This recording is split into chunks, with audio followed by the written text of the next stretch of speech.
மறந்தவதான் தூக்கி எடுத்து என்ன தோள் சுமந்து காத்தவதான் தூளி படுக்கையிட்டு தூங்க பாட்டு படிச்சவதான்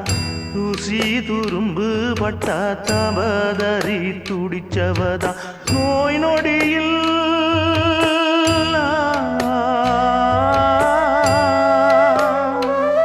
நான் நோய் நொடியில் விழுந்தா அவ பாய் படுக்க இழந்தா தன் வாய் வைத்த மறந்து என்ன கோயில் குளம் சுமந்தா அன்னமே அன்னமே அன்னை சொல் வேதமே சொல்லத்தான் ஒரு வார்த்தை போதலியே ஏன் சொந்தந்தான் தாய விட்டு போகலியே.